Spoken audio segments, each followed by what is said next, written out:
Hello students, we are studying this chapter kinetic theory of gases and radiation. As I have already told, this is divided into two parts. First part is kinetic theory of gases, another part is radiation. So in last lecture we have completed the theory part of kinetic theory of gases, and in today's lecture we are going to solve the numericals based on them. Okay, so let's start with the MCQ part. So I request all of you to open your textbook. Text book अगर आपके पास नहीं है lockdown की वजह से, तो आप किसी और फ़ोन में, किसी और डिवाइस में ई टेक्स्ट बुक मतलब पीडीएफ जो मैंने आपको ग्रुप में भेजा था वो आप खोल लीजिए. टेक्स्ट बुक न्यूमेरिकल सॉल्व करते हुए आपके पास होना चाहिए, ताकि उससे आप क्वेश्चन रिफ़र कर सको और कम से कम उस पर डेटा आप देख सको. ठीक है. So let me open the text book in my phone also. तो हम लोग स्टार्ट करते हैं एमसीक्यू वाले पार्ट से. ठीक है. सो MCQ number 1. In an ideal gas, the molecules possess, then there are four options. A, only kinetic energy. B, both kinetic energy and potential energy. C, only potential energy. D, neither kinetic energy nor potential energy. आपको answer देना है कि ideal gas में क्या होता है. Ideal gas में molecule के पास कौन सी एनर्जी होती है. अगर आपने थियरी लेक्चर ध्यान से सुना होगा, हमने वहाँ पे देखा था, जब हम लोग law of equipartition of energy कर रहे थे उससे पहले हम लोगों ने देखा था कि जब आइडियल गैस की हम बात करते हैं तो वहाँ पे मॉलिक्यूल के पास सिर्फ और सिर्फ काइनेटिक एनर्जी होती है. ऐसा क्यों? क्योंकि मॉलिक्यूल के बीच में इंटरमॉलिक्यूलर इंटरेक्शन नहीं होता. पोटेंशियल एनर्जी क्यों आती है? Because of intermolecular force between two atoms और molecules. But here there is no interaction between two molecules, therefore there is no potential energy, and therefore the total energy of an ideal gas is possessed by the molecules which is in the form of kinetic energy only. Okay, so your option A is correct. So MCQ number 1 की बात करें तो उसका answer क्या आएगा? A, only kinetic energy. ठीक है. Okay, move to the next MCQ number 2. the mean free path lambda of molecule is given by. ये तो डायरेक्ट फार्मूला पूछ लिया है. मीन फ्री पाथ का फार्मूला क्या था? हम लोगों ने पढ़ा था, lambda is equal 1/√2 pi d square rho. Correct. Where rho is density. But here in this case density की जगह, रो सिंबल यूज करने की जगह सिर्फ डी यूज किया हुआ है, और नीचे मेंशन भी किया है where n is number of molecules per unit volume and small d is diameter of the molecules. Small d is diameter of the molecules and n is number of molecules per unit volume. तो आपका यहाँ पे जो n है वो रो की जगह पे यूज़ किया हुआ है, वो डेंसिटी को डिनोट कर रहा है. तो क्या आंसर आएगा? C answer. डायरेक्ट फॉर्मूला पूछा हुआ है. सो MCQ नंबर 2 जो है उसका आपका आंसर आया C. Now move to the next MCQ number 3. If pressure of an ideal gas is decreased by 10% isothermally then its volume will. Question को समझिए पहले. If pressure of an ideal gas, एक ideal gas है, उसका pressure हम लोगों ने 10% कम कर दिया. कैसे कम किया? आगे लिखा हुआ आइसोथर्मली, यानी जब आपने प्रेशर 10% कम किया तो टेम्परेचर में कुछ चेंज नहीं हुआ है. आइसोथर्मल प्रोसेस उस प्रोसेस को कहते हैं जहां टेम्परेचर सिस्टम का कांस्टेंट होता है, चेंज नहीं होता. ठीक है. अब आपको पूछा है कि वॉल्यूम में क्या फर्क पड़ेगा. देखिए, सबसे पहले आप इन सारे फॉर्मूले को याद कर लीजिए. ये फॉर्मूले आपके न्यूमेरिकल्स में यूज़ होंगे. काइनेटिक थ्योरी ऑफ गैसेस वाला जो पार्ट है न्यूमेरिकल, उसमें आपके सिर्फ यही फॉर्मूले यूज़ होने वाले हैं, और कोई एक्स्ट्रा फॉर्मूला यूज़ होगा तो मैं बता दूंगा, लेकिन मोस्टली ये फॉर्मूले के बेस पे न्यूमेरिकल्स होते हैं और बहुत सिंपल होता है. अगर आपको फॉर्मूले पता है, just put the values and get the answer वाला यहाँ पे फंडा है, तो फॉर्मूले आप अच्छी तरह याद कर लीजिए. अब हमारे केस में उससे पूछा है कि if pressure is reduce by 10% तो वॉल्यूम को क्या होगा, ये पूछा है. और साथ में ये भी बता दिया टेम्परेचर को क्या रखा गया है, कांस्टेंट रखा गया है. तो अगर हम इस इक्वेशन को ध्यान से देखें और क्वेश्चन को सॉल्व करने का ट्राई करें, तो मैं यहाँ पे लिख सकता हूँ. First of all let me put this is MCQ number 3. According to that equation, ideal gas equation, PV is equal to nRT. अगर मैं यहाँ से P देखूँ तो P मुझे मिलेगा nRT बाय V. अब n नंबर ऑफ मोल्स है, कांस्टेंट रहेगा. T टेम्परेचर, क्वेश्चन में बोल दिया है कि आइसोथर्मल प्रोसेस है, मतलब टेम्परेचर कांस्टेंट है. R is universal gas constant, again constant. So from this we can conclude pressure is inversely proportional to volume. Pressure is inversely proportional to volume. अब question में उसने बोला है कि pressure of gas is decrease by 10%. तो आप यहाँ देख के बताओ, अगर प्रेशर को मैं 10% कम करूँगा तो वॉल्यूम बढ़ेगा या कम होगा, खाली ये बताओ। ऑब्वियसली वॉल्यूम बढ़ेगा क्योंकि दोनों इन्वर्सली प्रोपोर्शनल है। तो अब हमारे ऑप्शन में आप ध्यान दीजिए, ऑप्शन 4 दिए हुए नंबर है डिक्रीज, हमने प्रेशर को डिक्रीज किया है और वो वॉल्यूम के बारे में पूछ रहा है कि वॉल्यूम बढ़ेगा या कम होगा। तो ए ऑप्शन कहता है डिक्रीज, क्या ए ऑप्शन हो सकता है? नहीं हो सकता क्योंकि वॉल्यूम बढ़ना चाहिए लॉजिकली। बी ऑप्शन इंक्रीज सही है। C option decrease, C option भी नहीं हो सकता। D option increase. तो ऑप्शन बी और ऑप्शन डी में से कोई एक आंसर है क्योंकि ऑप्शन बी भी इंक्रीज है और ऑप्शन डी भी इंक्रीमेंट की बात कर रहा है। अब ये देखना है कि कितना परसेंट इंक्रीज हुआ, उसके लिए हम सॉल्व करेंगे। So let's solve it. So from this formula I can write P1 by P2 is equal to V2 by V1। ऐसा क्यों? क्योंकि दोनों ही इन्वर्सली प्रोपोर्शनल है। अब अकॉर्डिंग टू गिवन कंडीशन, यहां पे लिख दूं मैं, according to given condition P2 final pressure is equal to initial pressure minus 10%। समझ में आ रहा है क्या हो रहा है? ये फाइनल प्रेशर, उसने बोला प्रेशर को हमने 10% डिक्रीज किया, मतलब जो फाइनल प्रेशर है वो इनिशियल प्रेशर माइनस 10% है। So P2 will be equal to P1 minus, इसको सॉल्व करेंगे क्या आंसर आएगा? 0.1 P1। P1 माइनस 0.1 P1 क्या मिलेगा आपको? 0.9 P1। सो आपको P2 मिला, P2 equal to 0.9 P1। P2 is equal to 0.9 P1। So from this P1 by P2 क्या मिलेगा आपको? P1 by P2। अगर मैं सॉल्व करूँ तो मुझे मिलेगा P1 by P2 equal to 1/0.9। 1/0.9 को आप क्या लिख सकते हो? 1/0.9 को आप क्या लिख सकते हो? 10/9। ठीक है, बिकॉज 0.9 को 9/10 लिखोगे 10/9 बन जाएगा ऊपर जाके। अब आपको यहाँ पे जस्ट वैल्यू पुट अप करना है इक्वेशन नंबर 1 में। सो पुट इन इक्वेशन 1, तो आप देख सकते हो P1 by P2 is V2 by V1। P1 by P2 की जगह मैं 10/9 पुट अप कर रहा हूँ, मुझे मिल गया V2 बाय V1। बट मुझे फाइंड करना है percentage increase in volume, percentage increase in volume. तो परसेंटेज इंक्रीज इन वॉल्यूम क्या होगा? It will be V2 minus V1 upon V1 into 100। This is percentage increase in volume. तो अगर V2 by V1 ये है 10/9, तो V2 minus V1 by V1 क्या बनेगा? इक्वेशन देख के बताओ। 10 minus 9 upon 9 into 100। This is what? Percentage increase in volume. अब इसको सॉल्व करना है, करेक्ट। What is 10 minus 9? 1, और 1/9 इंटू 100 मतलब 100/9। 100/9 को सॉल्व करोगे क्या आंसर आएगा? 9 1 9, 9 1 9, इट विल बी 11.11। कंटिन्यू, तो 11.11%। This is the percentage increase in volume if pressure is decrease by 10%। तो कौन सा ऑप्शन है देख लीजिए आप, option number D is correct. Option D में बोला गया है कि the percentage increase in volume is 11.11%। तो काइनेटिक थ्योरी ऑफ गैसेस वाले पार्ट में से इतने ही एमसीक्यूज है। आप इसको कॉपी कीजिए, हम लोग शिफ्ट होते क्वेश्चन नंबर 2 की तरफ। Okay, let's come to the question number 2। In question number 2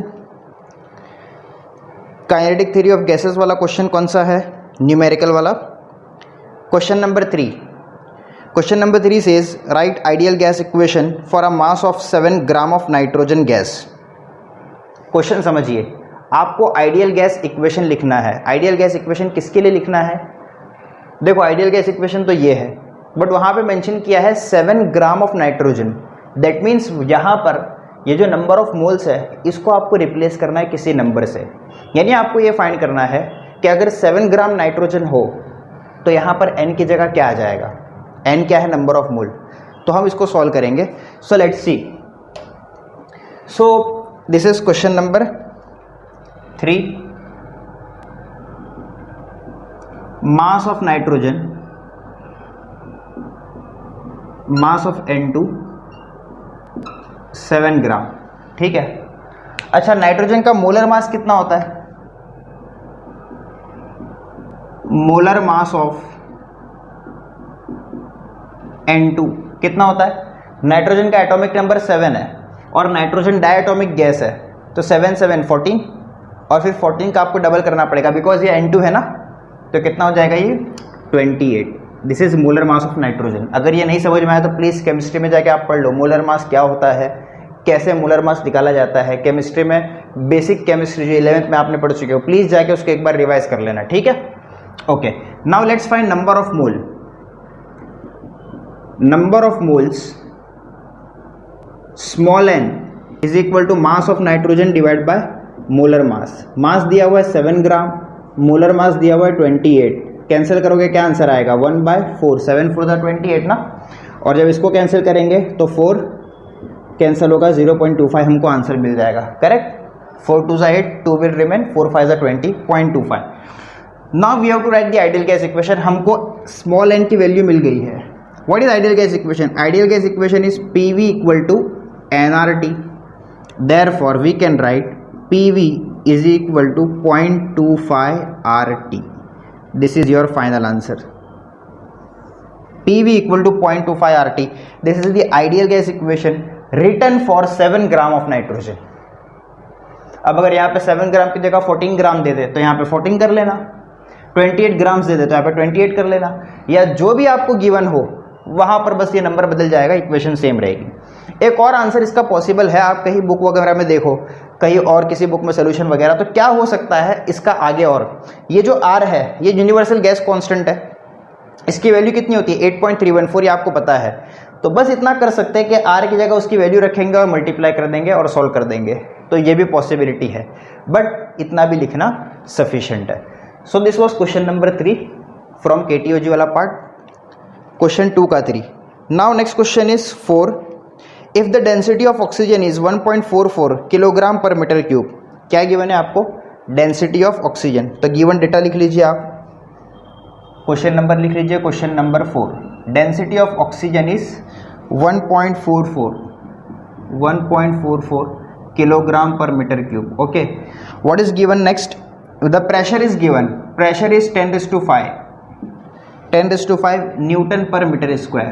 please कुछ आपके सामने टेक्स्ट बुक होना चाहिए न्यूमेरिकल सॉल्व करते हुए। Find the root mean square velocity of oxygen molecule.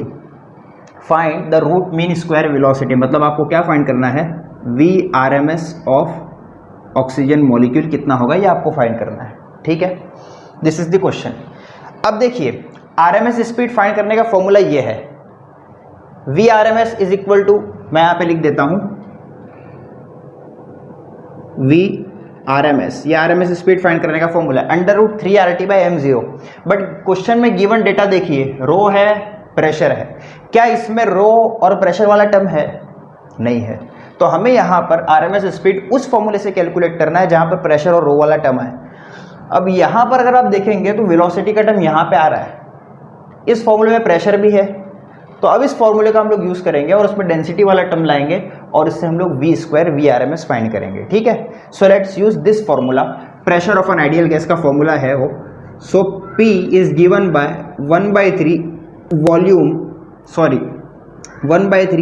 Number of molecules divide by volume mass of one molecule multiplied by VRMS का square, ठीक है। अच्छा, number of molecules multiplied by mass of one molecule, क्या बन जाएगा ये? Number of molecules multiplied by mass of one molecule becomes total mass of the gas divide by volume of the gas into VRMS का square is equal to pressure.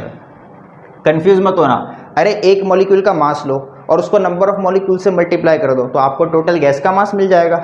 That's the funda over here. Now what you have to find is VRMS। तो VRMS को एक तरफ रखेंगे, बाकी सारे term को हम लोग क्या करेंगे? शिफ्ट कर देंगे, ठीक है। So let's shift, but before that what is mass upon volume? Density. So यहाँ पर हम लोग लिख सकते हैं P equal to 1/3 rho density, mass upon volume is density VRMS का स्क्वायर। अच्छा, यहाँ पे मैं V के ऊपर हमेशा बार क्यों लगा रहा हूँ? रीज़न उसका ये है कि ये v वॉल्यूम को डिनोट करेगा और जिस v पे बार लगा हुआ है वो RMS वेलोसिटी को डिनोट करेगा, कंफ्यूजन अवॉइड करने के लिए। तो v RMS का square is equal to 3p/ρ। तो v RMS is equal to under root of 3p/ρ, correct. अब खाली आपको वैल्यूज पुटअप करना है।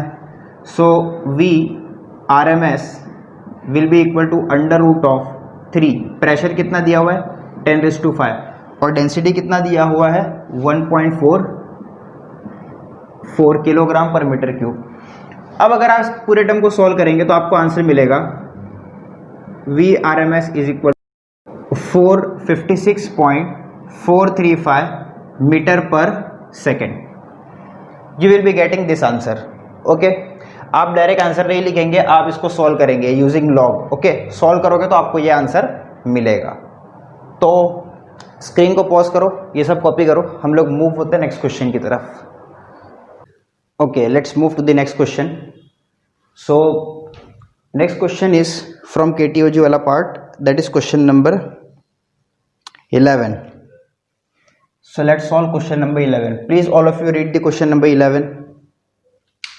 So in question number 11, calculate the ratio of mean square speed of molecules of gas at 30 Kelvin and 120 Kelvin.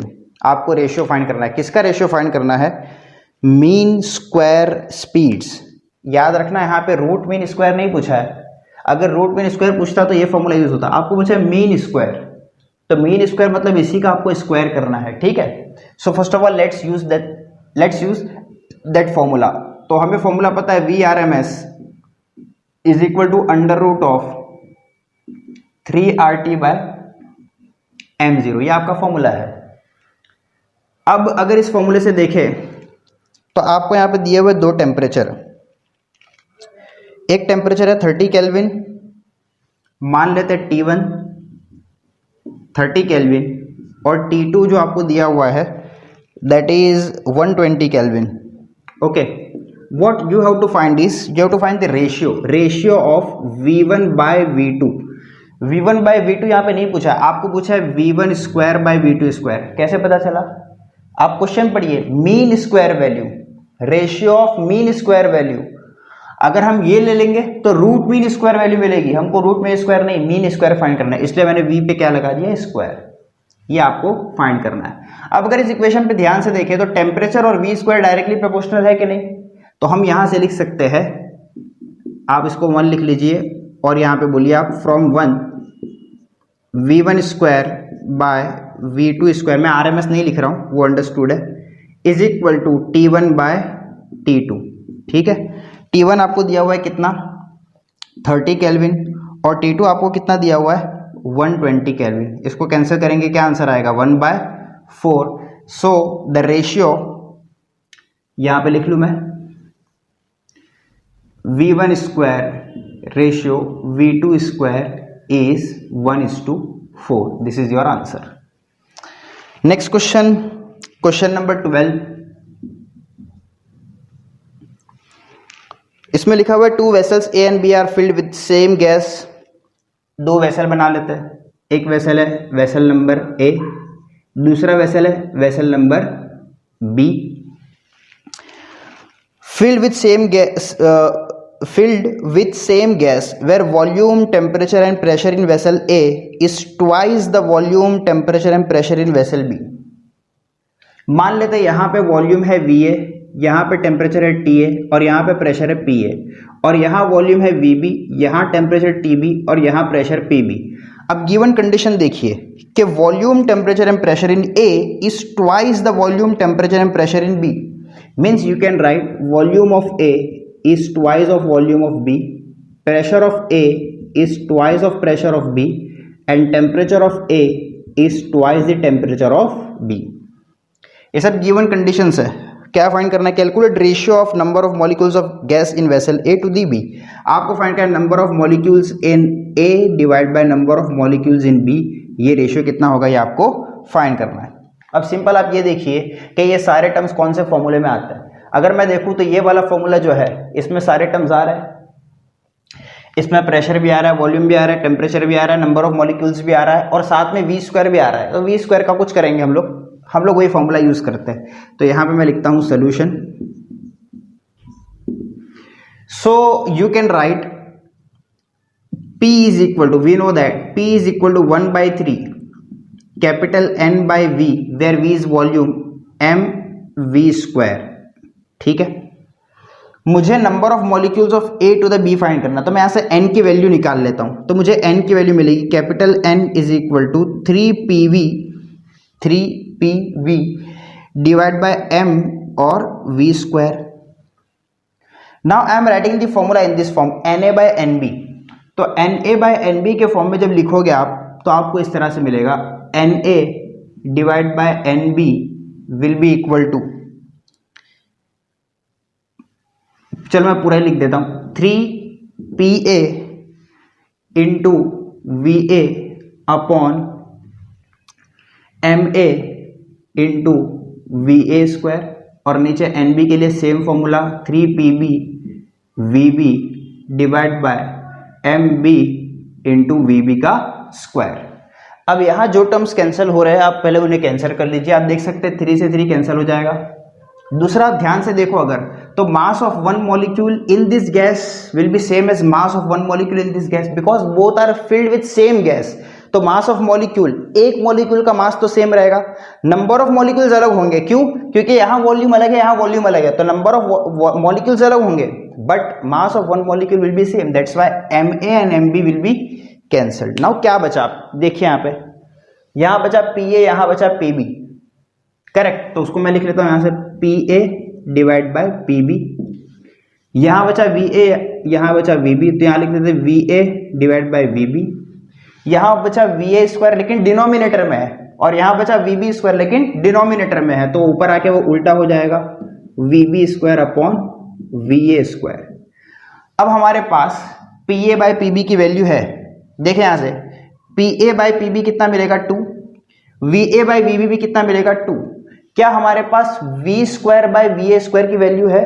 नहीं है, ये V velocity actually, तो इसको अलग से फाइंड कर लेते हैं। ठीक है, कैसे फाइंड करेंगे? यूजिंग दिस फॉर्मूला, जैसे हम लोगों ने अभी किए, V1 square by V2 square is equal to T1 by T2 ना, बिल्कुल उसी तरह VB square by VA square will be equal to TB by TA, correct.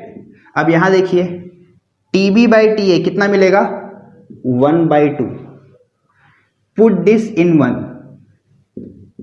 Put TB by TA, या बेटर रहेगा आप ये लिखिए TB बाय TA नहीं, आप ये लिखिए put VB by VA square in 1। तो 1 में मैं रखूंगा तो मुझे मिलेगा number of molecules in A by number of molecules in B। PA by PB कितना है, देखो ध्यान से, PA बाय PB कितना है 2 इंटू VA बाय VB कितना है अगेन 2। ठीक है, what is VB square by VA square? VB square by VA square is 1/2। 2 से 2 कैंसिल हो जाएगा, so just cancel it.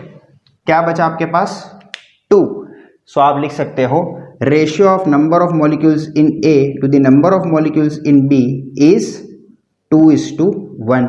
This is your answer. समझ में आया?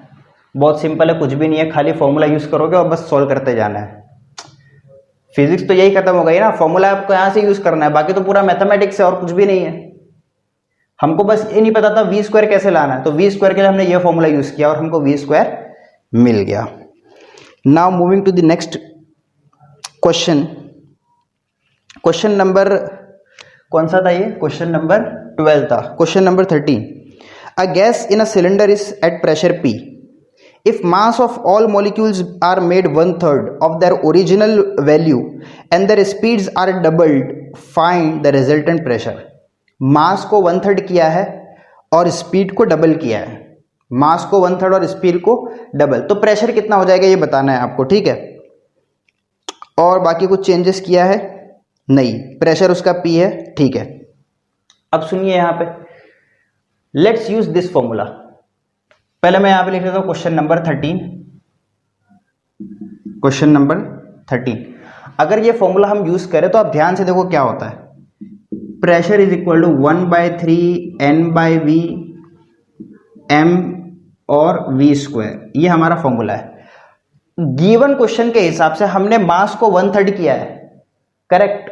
मतलब जो नया मास है m डैश वो पुराना मास डिवाइड बाय 3 है, और जो नई स्पीड है v डैश स्क्वायर, मैं इसको नई स्पीड को let me write new speed as v dash square is, sorry v dash square नहीं, ओनली v डैश नई speed is twice of old speed. New speed v bar dash is twice of old speed. हमें कुछ नहीं करना है, m dash और v dash को बस इस फॉर्मूले में पुट कर दो, आपको नया प्रेशर p डैश मिल जाएगा। देखो मैं सॉल्व करके बता रहा हूं आपको यहीं पे। So p dash will be equal to, हमारा जो 1/3 है वो तो एज इट इज रहेगा, जो n है उसको हमने छेड़ा नहीं, वो एज इट इज रहेगा, v को हमने कुछ नहीं किया, वो एज इट इज रहेगा, m को हमने किया है m/3, क्या किया हमने m/3, and volume velocity of molecule को हमने डबल किया है, तो हम लोग यहां पे लिखेंगे 2 टाइम्स ऑफ v, क्या लिखेंगे 2 टाइम्स ऑफ v बार, और यहां पे स्क्वायर लगा हुआ है।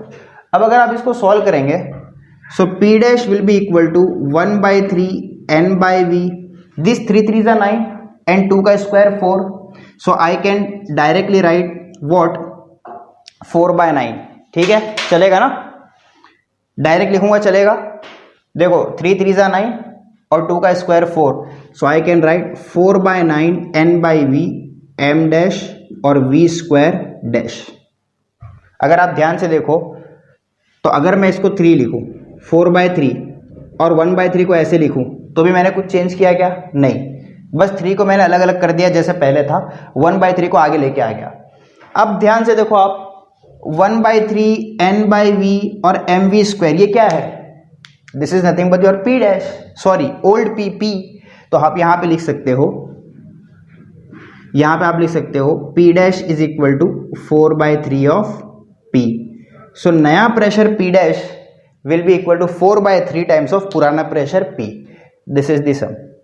अरे समझ में आया? कुछ नहीं है, मास ऑफ मॉलिक्यूल्स को 1/3 किए और स्पीड ऑफ मॉलिक्यूल्स को हमने डबल कर दिए। तो अगर मास को 1/3 करोगे, आप डायरेक्ट ओरली कर सकते हो, अरे मास को 1/3 करोगे यहाँ पे नीचे 3 आ जाएगा, और स्पीड को अगर आप 2 करोगे तो 4 आ जाएगा।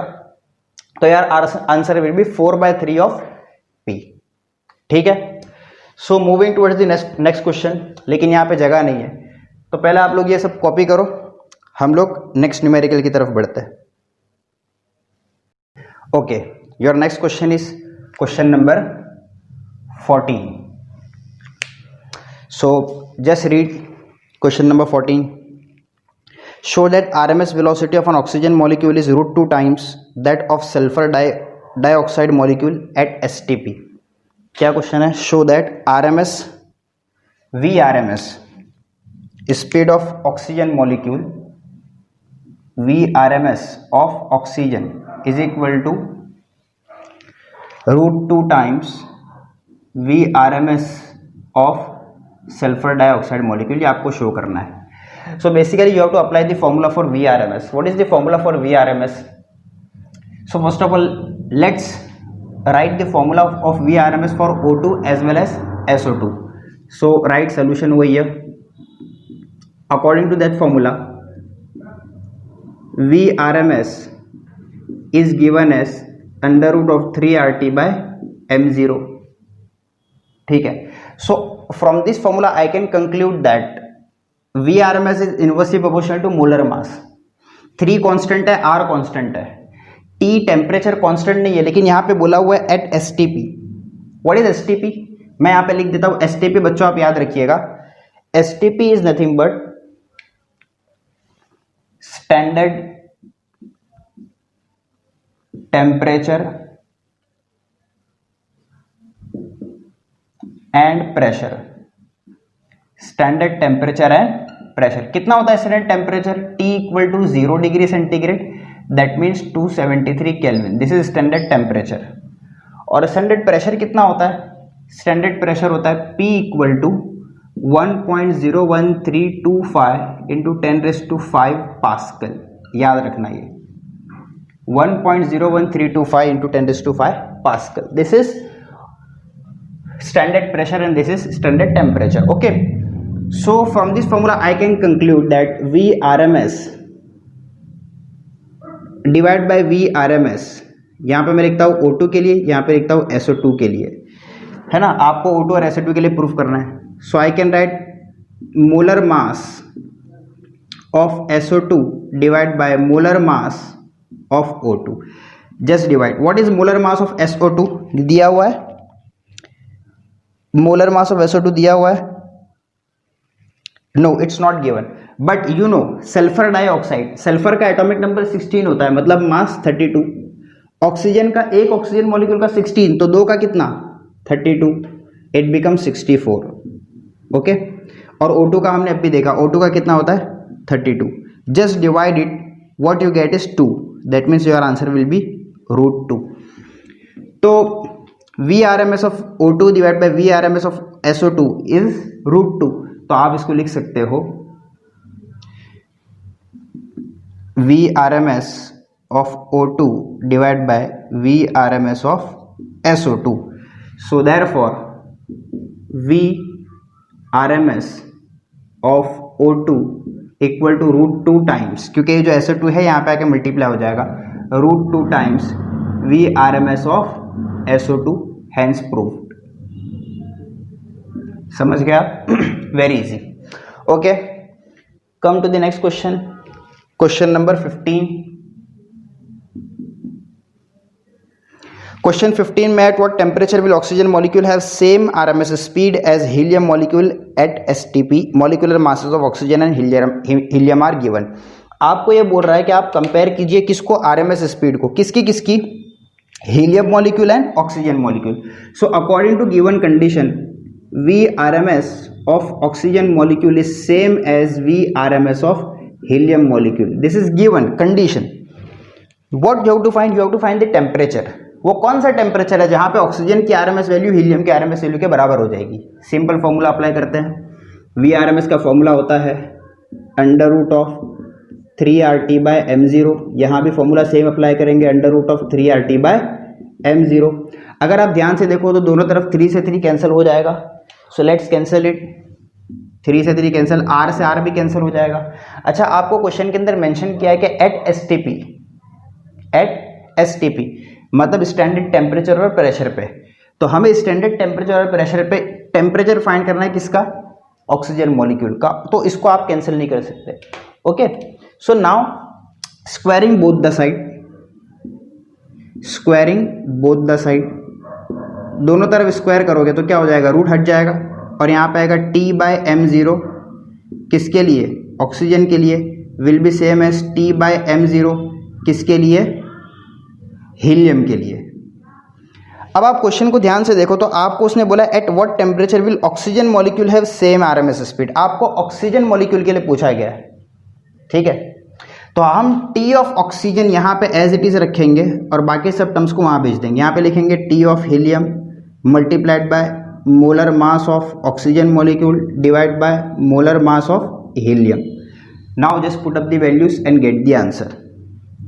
सो TO2 temperature of O2 will be equal to temperature of helium कितना है, STP का टेम्परेचर अब भी लिखा कितना होता है 273 केल्विन. याद रखना, जीरो मत पुट करना. ये जो टेम्परेचर है this is temperature is absolute temperature. Kelvin में रखा जाएगा हमेशा, डिग्री सेंटीग्रेड में नहीं. डिग्री सेंटीग्रेड में रखोगे आंसर गलत आएगा. प्लीज रिमेंबर, यहाँ पे आपको जो T का वैल्यू रखना है केल्विन में, उसी तरह यहाँ भी T का वैल्यू किस में है, केल्विन में. समझ गए? डिग्री सेंटीग्रेड में मत पुट करना तो आंसर गलत आ जाएगा. What is molar mass of O2, अब भी देखे, it is 32 divide by what is molar mass of helium. Helium का एटॉमिक नंबर कितना होता है 2, therefore it's molar mass will be 4. सो इसको डिवाइड कर देंगे किससे, 4 से. 4 8 जा 32 हो जाएगा. 8 को 273 से मल्टीप्लाई करोगे आपको O2 का टेम्परेचर मिल जाएगा कितना, 2184 kelvin. 2184 kelvin. This is your answer. Simple question था, जस्ट कंडीशन दिया हुआ था, हमने इक्वेट किया, बाकी प्योर मैथमेटिक्स से आ गए. चलो next question, question number 16. What question number 16 is about,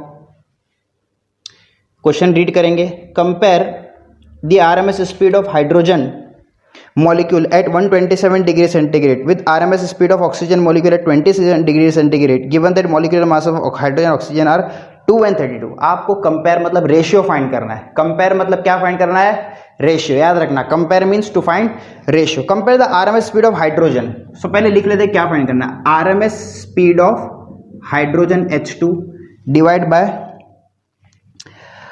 RMS speed of oxygen, RMS speed of oxygen molecule at temperature 127 and 27. Okay, और मोलर मास. ठीक है, चलिए आपको ये फाइंड करना है. अगर हम ध्यान से इस फॉर्मूले को देखें तो RMS स्पीड टेम्परेचर से डायरेक्ट प्रोपोर्शनल है और मोलर मास से इन्वर्सली प्रोपोर्शनल है. तो इस फॉर्मूले को हम इस तरह से लिख सकते हैं कि RMS speed of H2 divide by RMS speed of O2 will be equal to under root of T से डायरेक्टली प्रोपोर्शनल है, मतलब T of H2 by T of O2. Molar mass से इन्वर्सली प्रोपोर्शनल है, मतलब molar mass of O2, यहां O2 लिख दो bracket में, divide by molar mass of H2. समझ आया कैसे आया ये? T से डायरेक्टली प्रोपोर्शनल है और मोलर मास से इन्वर्सली प्रोपोर्शनल है, इसीलिए हम T को डायरेक्ट लिखेंगे और M को उल्टा करके लिखेंगे. अब यहां पे बस वैल्यूज पुट अप करो और आंसर निकालिए. टेम्परेचर ऑफ हाइड्रोजन कितना गिवन है? 127 डिग्री सेंटीग्रेड. कितना है? 127 डिग्री. बट मैंने अभी आपको बताया कि टेम्परेचर डिग्री में रखना है क्या? केल्विन में रखना है. तो डिग्री सेंटीग्रेड से केल्विन में कैसे करते हैं? अंदर 273 ऐड करते हैं.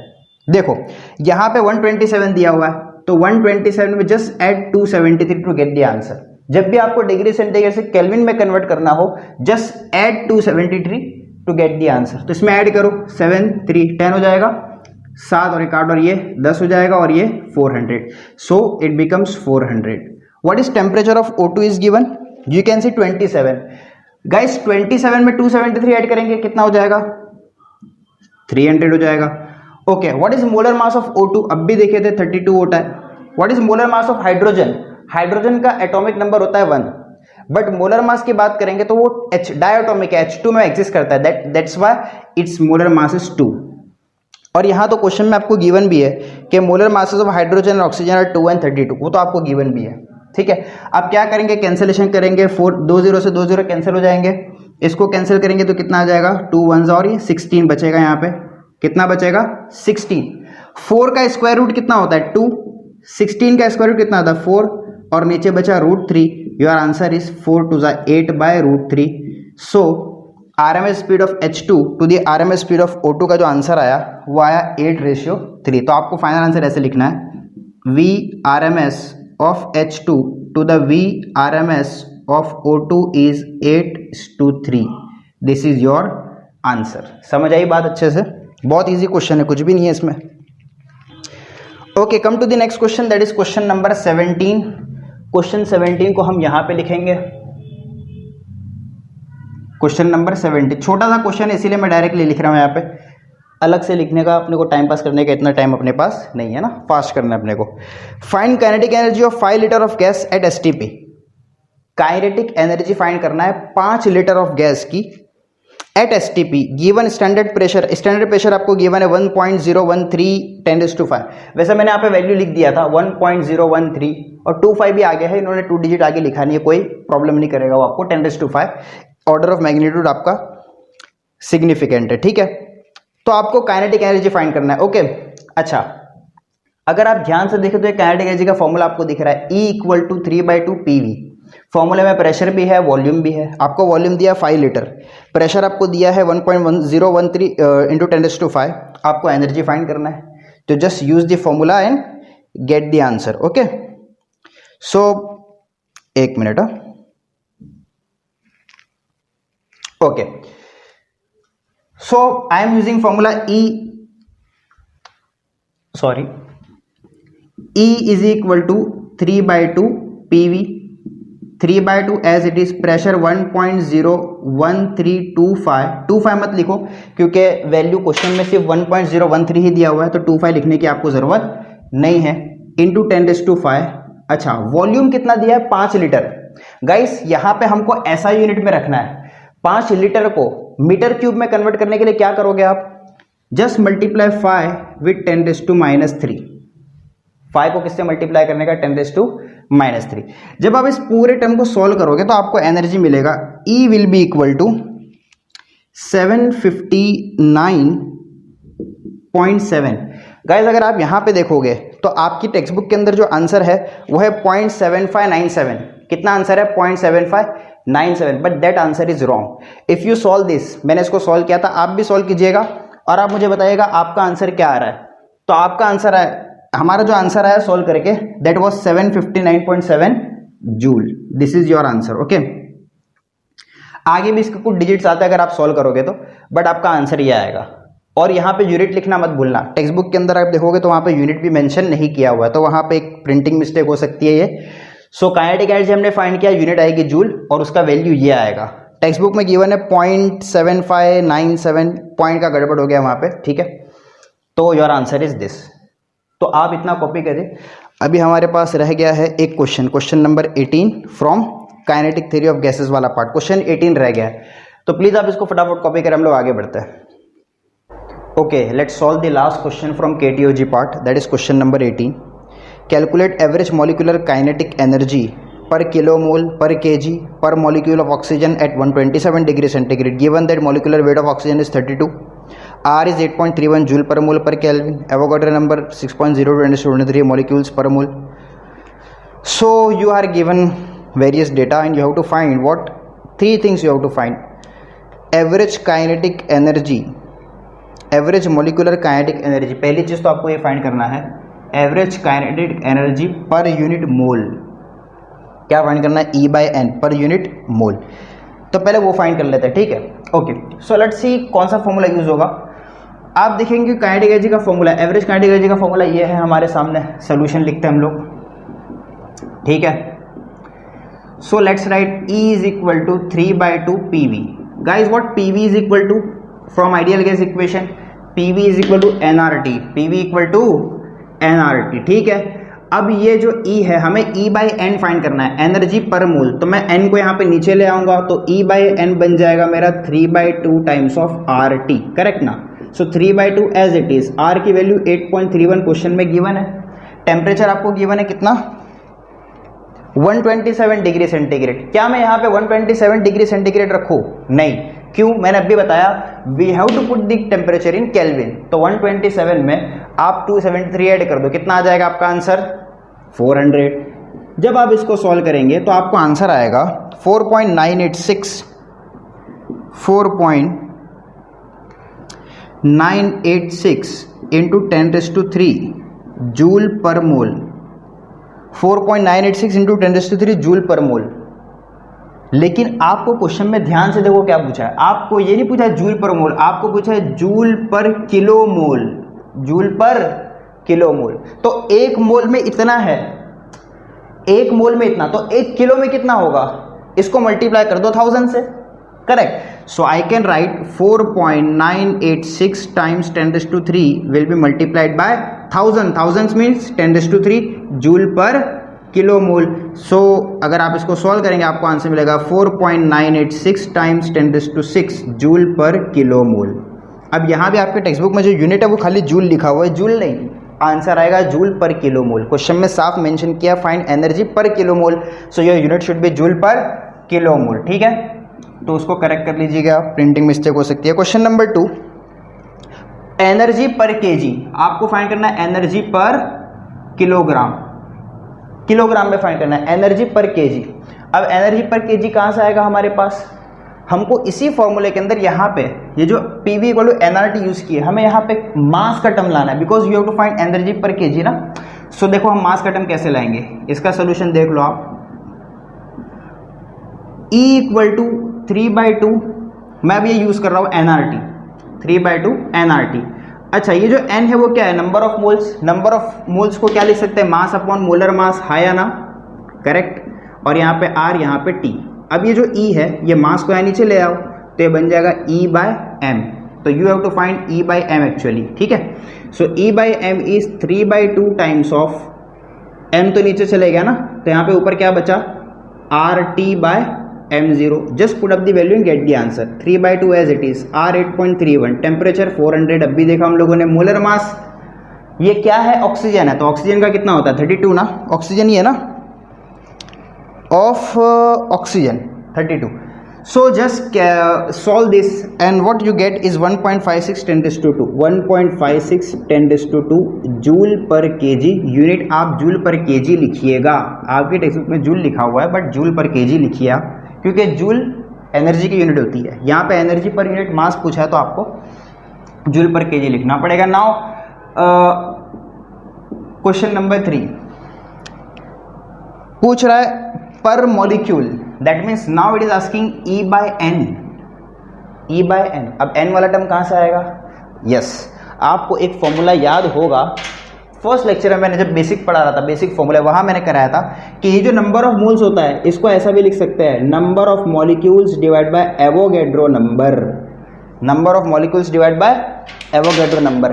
बस वही आपको पुट करना है. तो मैं यहाँ पे सोल्यूशन लिखता हूँ इसका,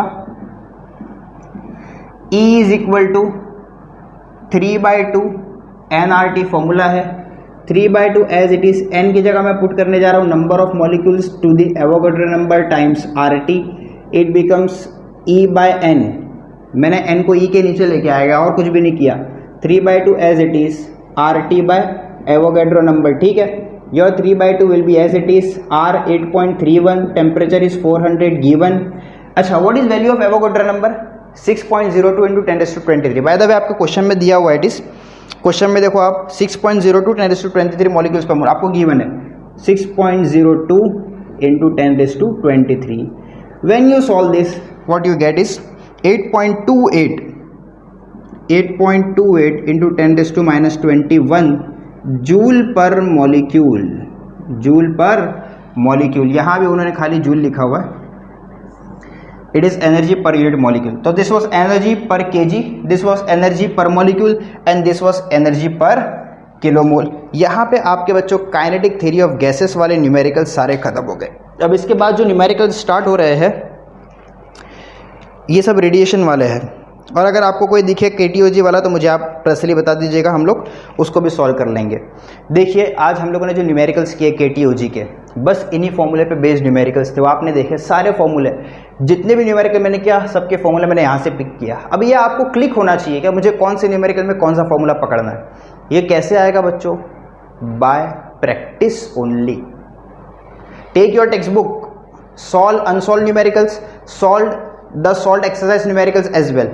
Also, if you are getting any doubt in any question, just text me. I will be solving your doubts. One thing is very important here. What? जब आप इसको सॉल्व करते हो, मैंने भी यहाँ पे सब आपने देखा होगा डायरेक्ट आंसर लिखा है सब जगह, but when you are solving you will not be writing answers directly. What you have to do is you have to solve this questions by applying the logarithms. Logarithms आप सीखिए और उसको solve कीजिए. और एक प्रॉब्लम आपको आ सकती है मोलर मास में, हर जगह मोलर मास का जो टर्म आ रहा है. मोलर मास बच्चों अगर आपको नहीं समझ रहा है प्लीज़ आप पर्सनली मुझे बताइए, या फिर 11 का केमिस्ट्री का बुक आप बेसिक का उठा के पढ़िए, वहाँ पे आपको मोलर मास की डेफिनेशन भी मिल जाएगी और आपको पूरा कॉन्सेप्ट वहाँ पे मिल जाएगा. It's very simple concept. ठीक है, सो न्यूमेरिकल्स टफ नहीं है, आप देख सकते हो, फॉर्मूला खाली अप्लाई करना है आपको, बाकी वैल्यू पुटअप करके सॉल्व करना है. अगर आपको सोल्यूशन में प्रॉब्लम है तो ये आपका फिजिक्स का प्रॉब्लम नहीं है बच्चों, ये मैथ्स का प्रॉब्लम है, because you are not able to solve the simple calculation plus multiply and divide. Okay, तो अपना कैलकुलेशन में थोड़ा हाथ बिठाइए, फॉर्मूले को एकदम अच्छे से याद कीजिए, समझ के याद कीजिए, डेरिवेशन को अच्छे से स्ट्रॉन्ग कीजिए. हम लोग अब नेक्स्ट लेक्चर में मिलेंगे रेडिएशन वाले पार्ट से. ओके, तब तक टेक केयर, बाय.